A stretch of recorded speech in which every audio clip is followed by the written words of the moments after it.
Wait, what do you mean 9 in a row? Well, you're gonna find out, because this game is epic blitz at its finest between two young players, and it culminates in a truly spectacular king hunt. So let's see what happened. We had Nodirbek Abddussattorov with white, Gukesh with black, and this is Norway chess blitz, played about a week and a half, 2 weeks ago. So e4 on the board and c5 a fighting Sicilian. Clock time's on the left. We've got knight f3, knight c6, knight c3, not the usual immediate d4. Now we get e6, the kind of French variation of the Sicilian. And after these kind of standard moves, we now get queen c7 and we're in the Taimanov variation. So the queen is already looking at these dark squares. We now get bishop e3, pawn a6, prepares this quick attack on the queen side. And now the normal move here is queen d2, preparing castle's queen side. But we get queen f3, different way to play. And this queen is often sliding to g3. We see that in this game, sometimes just to pressure here and attack, or in some variations, the queen swap and white gets a slightly more pleasant endgame. So we get knight f6 played, castle's queen side, and now knight e5. Picking up a tempo on the queen, encouraging it to this square, and there's no captures or anything like that. Well, why would Gukesh do this? Well, it all seems to be about the attacking ideas on the queen side, which he builds up really quickly now. Because this knight here is a bit stuck in the middle of the board. I mean, it's a powerful piece, but you can never exchange on c6 now. Meantime, there's a big attack going on. So what does Nodirbek do here? Well, he actually drops this knight back to challenge this powerful one, and that's a bit of a concession on his part because he's had to retreat that knight back. Now, there's no time for b4, kicking this knight away, then picking up a pawn here, because you've got these problems with the knight on e5, and the queen behind is pinned, so you can't take or you lose your queen. Equally, you don't want to go b4 too soon, or there's knight a4 and the bishop b6 stuff is really annoying. So d6 simply played, covers the knight in the center. We get captures, pawn recaptures, so a compromised pawn structure, yes, but you've opened up this bishop to potentially support an attack. So now f3 is played to cover this e-pawn, prepare for b4, but again, no immediate b4, bishop b6 coming, rook d8, that's a problem. So bishop d7 instead, takes away a4, prepares b4, and now we get bishop d3. So that when b4 comes, you can drop the knight to e2 and your bishop's not blocked in from f1.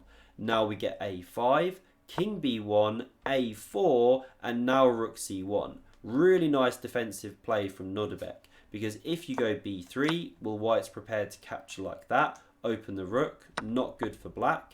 And if you go a3, well, although you compromise this b2 square, you know, that could be dangerous later on. Well, for now, there's a whole bunch of pieces protecting the king, and actually c3 could come soon and open up that c-file.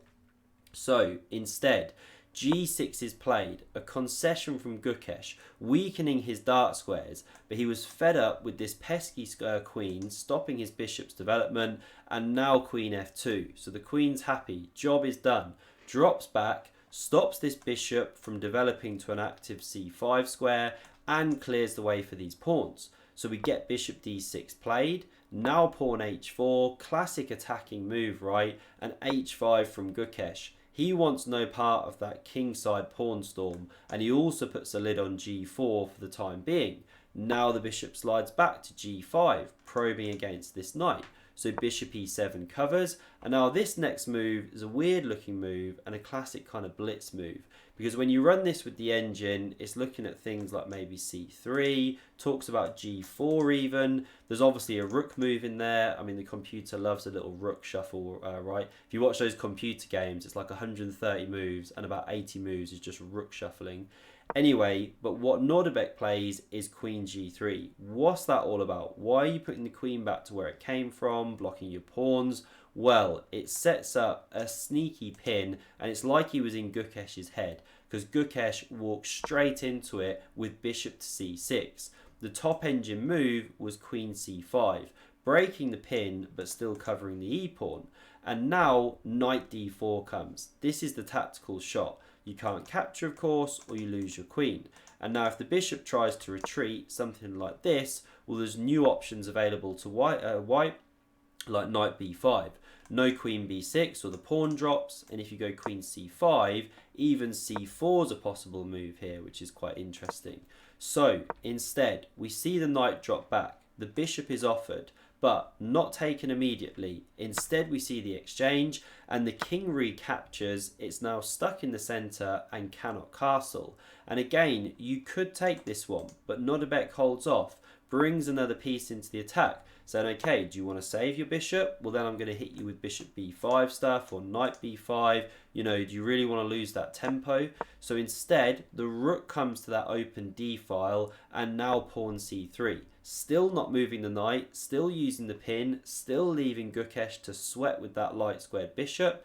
And b3 is now played, but a3 shuts the door on that minority pawn storm. And because there's no dark squared bishop, well, you've never got to worry about any of that kind of weird stuff in the middle game or the end game. So queen b6 finally played, breaks the pin. There is now a threat to take that knight, but Nodirbek flicks in this queen g5 check. And it looks like you're going to lose a piece after f6. You know, they're both attacked. But you can flick in takes with check, queen recaptures, you drop a pawn. So f6, no good. Instead, the king staggers miserably up the board. Now, if you go king f8, which looks a lot more natural, presumably Gukesh was really scared of something like this. The knight crashing through, you win 2 pawns, you're also ripping open the king. This is Blitz chess, right? Attacks like this can be very difficult to actually prevent, and a third pawn could drop, and then even these ones just start running.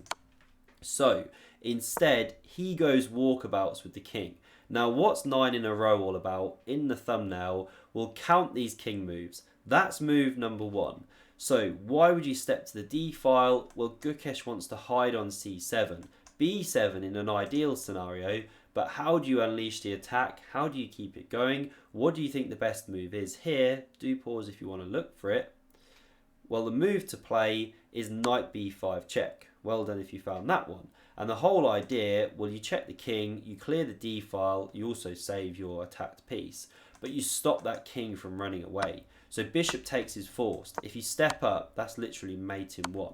So bishop takes. The bishop recaptures with check. Now king c7, but don't go anywhere too fast because the knight is chopped, rook recaptures. Why give bishop for knight? Well, now the pawn's not protected. Bang, you win that pawn, which was weakened earlier after that recapture, doubling the pawns. Now the king here comes up to c6.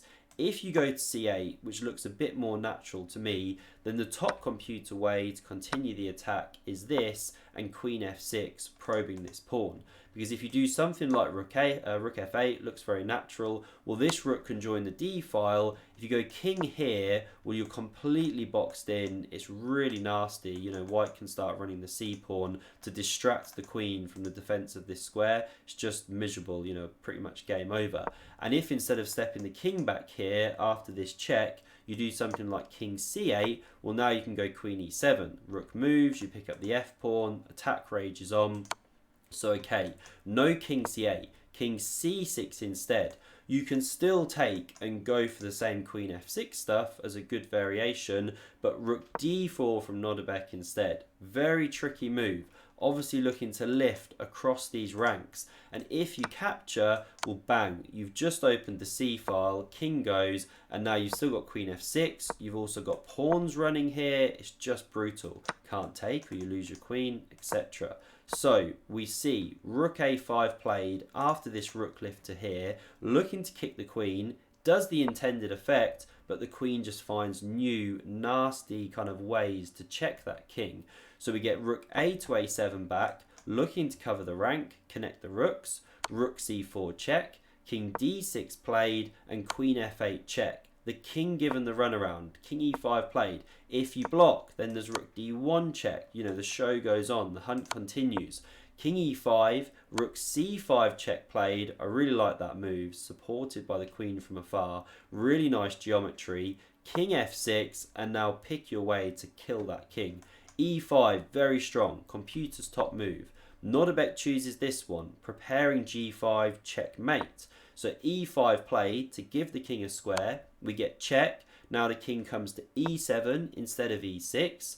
Rook takes on E5 with check. That's 2 pawns up, but there's more things going on here than pawns. Because after king D6, the second rook joins the attack. No, it doesn't, sorry. The same rook joins the attack. He does the whole thing just with 1 rook, which is even more incredible. And after king C6, now we get the queen jumping out to F6 with check, forcing resignation. Why? Well, the king obviously can't step to this rank here. Whoops, to this rank. If you block, obviously that's just literally losing a rook. And if you step back to C7 or B7, well, you take with check. I mean, if you go to B7, actually you just win an entire rook. But if you go to C7, takes with check, king takes, you win the whole queen. So I really enjoyed that king hunt.